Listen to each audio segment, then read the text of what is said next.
लोगों के पास ना तो प्यास मिटाने के लिए पानी है और न ही भूख मिटाने के लिए अन्न का दाना। जितना पार लग रहा है उतना सामान लोग हाथ में लेकर निकल रहे हैं। सिलेंडर और चूल्हा लेकर ऊंची जगहों पर जा रहे हैं ताकि खाने की व्यवस्था कर सके। ऊंचा इलाका मतलब ये सड़क।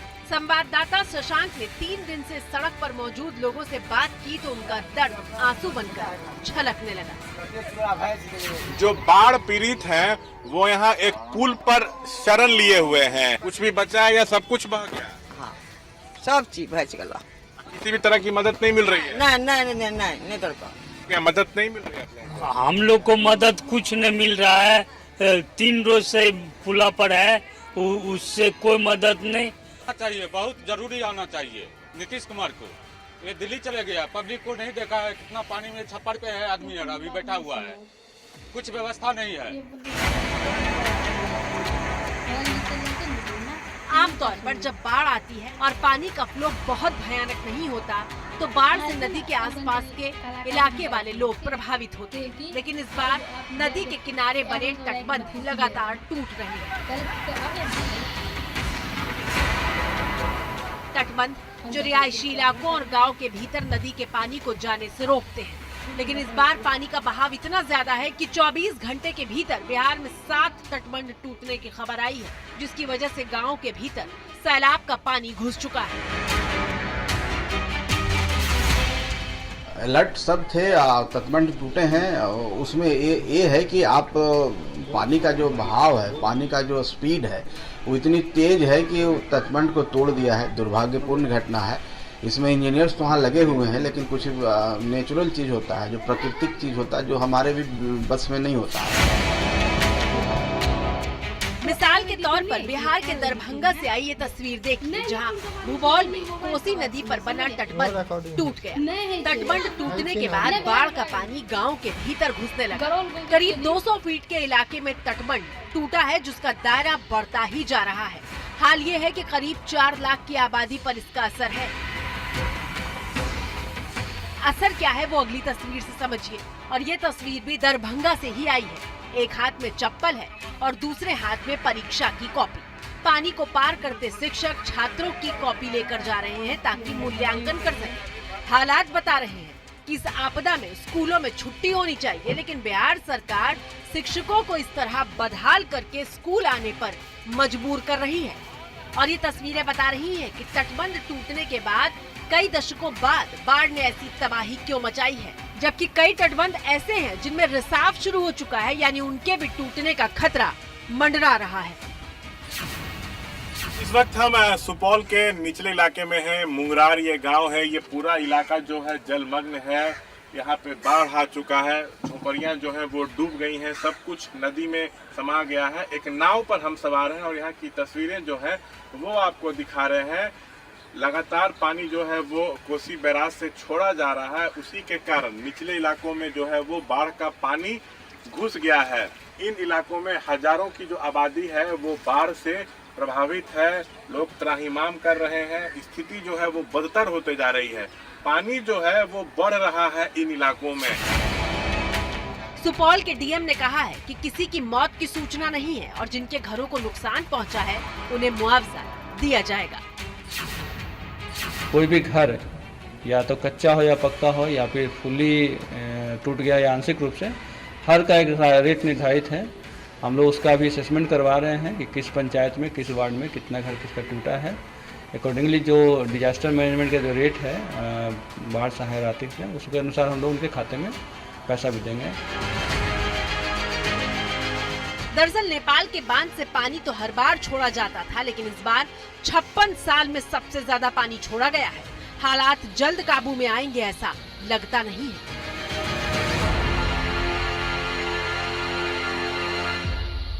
पूर्व में सेना के हेलीकॉप्टर की इमरजेंसी लैंडिंग हुई है। बाढ़ के पानी में इमरजेंसी लैंडिंग हुई है। पायलट सहित सभी लोग सुरक्षित बताए जाते हैं। आपको बता दें कि बाढ़ राहत सामग्री बांटने के दौरान यह हादसा हो गया। देखिए तस्वीरें आपके सामने हैं। सेना का है ये हेलीकॉप्टर। इस इलाके में राहत सामग्री बांटने के लिए ये हेलीकॉप्टर वहां पर घूम रहा था, उसी दौरान इमरजेंसी लैंडिंग करानी पड़ी है। तस्वीरों में आप देख सकते हैं जो वहां पर बाढ़ का पानी है, उसी पानी में इसे उतारना पड़ा। ये बिहार के मुजफ्फरपुर की घटना।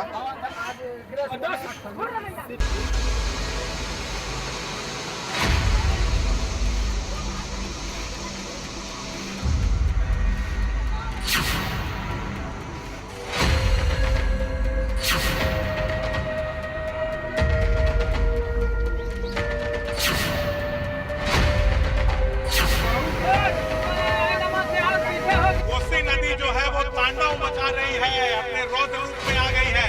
सुपौल के निचले इलाके बाढ़ की चपेट में हैं।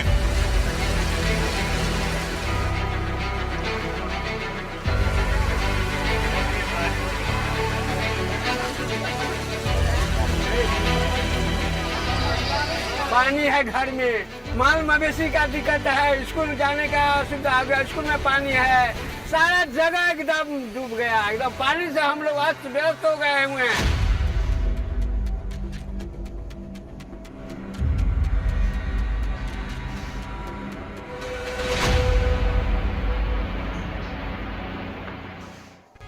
इस साल मॉनसून के महीने में बिहार बारिश के लिए तरसता रहा। बिहार आसमान की तरफ ताकता रहा। बारिश राज्य पर मेहरबान होगी, लेकिन मॉनसून की विदाई का वक्त आया तो बिहार पर ऐसा जल आक्रमण हुआ कि वो सहम उठा। नेपाल से आए पानी ने बिहार में भयानक तबाही मचाई है। दरअसल नेपाल में पिछले कई दशकों की बारिश ने रिकॉर्ड तोड़ दिया है। 54 साल की सबसे भारी बारिश ने नेपाल के एक बड़े हिस्से को बाढ़ से तबाह कर दिया है। नेपाल में बाढ़ से अब तक 200 लोगों की मौत हो चुकी है और नेपाल से चली त्रासदी बिहार तक पहुंची है। सुपौल से लेकर सहरसा तक और पश्चिमी चंपारण से लेकर मुजफ्फरपुर तक बिहार डूबा हुआ है। लोग बेघर हो चुके हैं और सड़क पर बचे खुचे सामान के साथ मौजूद हैं। ग्राउंड जीरो पर मौजूद एबीपी न्यूज संवाददाता शशांक बिहार में जल आक्रमण की पूरी तस्वीर देश को दिखा रहे हैं।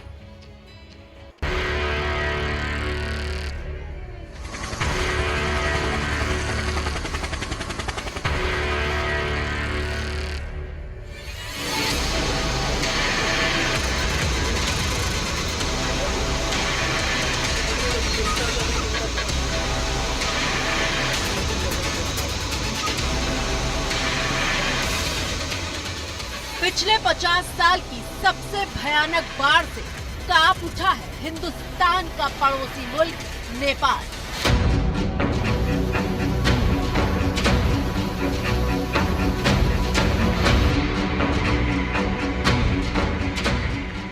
नेपाल की राजधानी काठमांडू के हर कोने में बाढ़ से मचे कोहराम की तस्वीरें सामने आ रही हैं।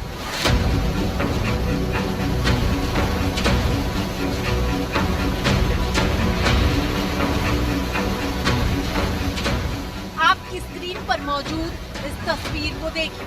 पानी कितने फोर्स के साथ आया है, मानो जलजला। ये पानी जब रिहायशी इलाकों तक पहुंचा तो रास्ते में आए तमाम पुल और इमारतें ताश के पत्तों की तरह बिखरने लगी। नेपाल की आर्मी ने सोशल मीडिया पर ये वीडियो शेयर करते हुए लिखा है कि हम मदद की हर मुमकिन कोशिश कर रहे हैं।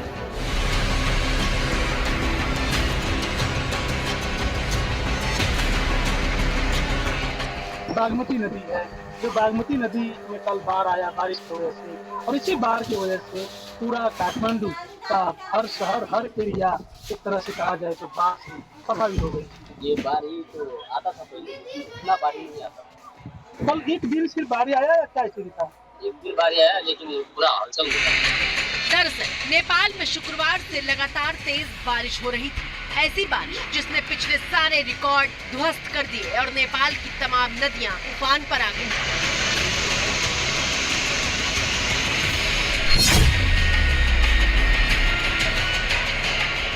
काठमांडू में बहने वाली बागमती नदी खतरे के निशान से 7 फीट ऊपर तक बह रही थी। शनिवार से ही नेशनल हाईवे ब्लॉक लोगों तक राहत पहुंचाने में मुश्किल पेश आ रही है।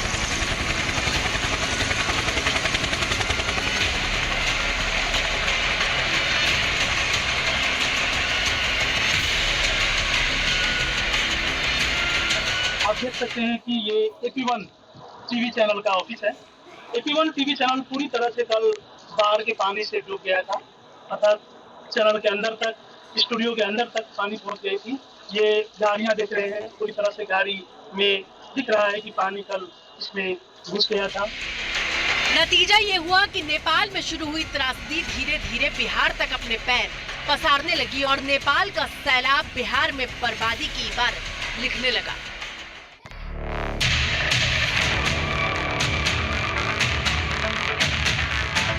सैलाब जब अचानक दस्तक देता है और आंख के सामने आशियाना उजड़ जाता है तो कैसी तकलीफ होती है उसे आप अब सुनाई देने जा रही अगली आवाज से समझ पाएंगे। शासन प्रशासन से गुहार लगाए कि यहाँ के लोग जान बचाने के लिए कृपया किसी भी तरह का सहायता पहुँचा करके मिर्जाइन के लोगों का जान बचाया जाए। यहाँ लोग घर छोड़ करके भाग रहे हैं लेकिन कोई साधन नहीं है किसी तरह से अपना जान भी बचा सके। सुना आपने, ये वो आवाज है जिसकी आंखें त्रासदी देख रही हैं कि कैसे एक झटके में कोसी नदी में आया सैलाब सब कुछ लील चुका है। लोग घर छोड़कर निकल तो रहे हैं लेकिन कहीं कोई रास्ता नहीं।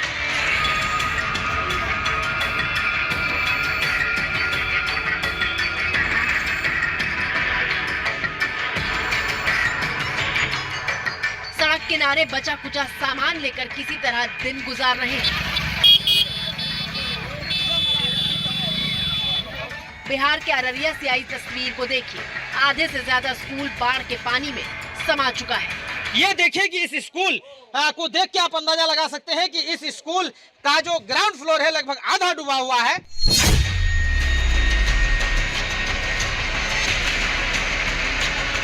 न घर डूबने से बचे हैं न स्कूल बचे हैं और पुलिस थाना भी खुद को पानी के प्रहार से नहीं बचा पाया है। पानी की रफ्तार बता रही है कि वो कैसे तबाही मचाने के लिए आगे बढ़ रहा है। एक दूसरे गांव को जोड़ने वाले तमाम रास्ते एक एक करके बाढ़ की भेंट चढ़ते जा रहे हैं। देखिए और चौकने वाला जो रोड वाला पानी टूट गया है, बहुत रफ्तार से पानी है। अब चलिए यहाँ आपको ये समझाने की कोशिश करते हैं कि नेपाल में आई त्रासदी ने कैसे बिहार में ट्रिपल अटैक किया है। 50 सालों की भयानक बारिश के बाद पहले नेपाल में बाढ़ आई। बिहार का मैदानी इलाका नेपाल से सटा हुआ है और कोसी, गंडक, बागमती समेत कई नदियां नेपाल की ओर से बहकर बिहार में आती हैं। इस बार नेपाल में भयानक बाढ़ आई तो 3 नदियां उफान पर आई। जब गंडक नदी में पानी पहुंचा तो गंडक नदी के उफान ने पश्चिमी चंपारण, पूर्वी चंपारण और गोपालगंज में तबाही मचाई। गंडक के साथ बागमती नदी में बाढ़ आई और बागमती अपने साथ सीतामढ़ी, मधुबनी, शिवहर और मुजफ्फरपुर के लिए बर्बादी की कहानी बनकर आई। जबकि कोसी नदी में आए सैलाब ने अररिया से लेकर सुपौल और सहरसा तक लोगों को बेघर कर दिया है।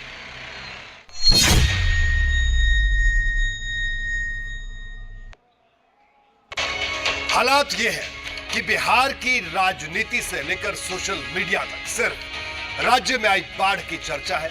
आज सुबह से सोशल मीडिया प्लेटफॉर्म एक्स पर प्रे फॉर बिहार ट्रेंड कर रहा था।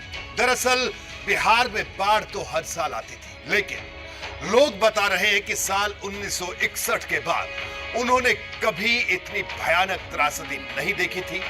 3 दिन से लोग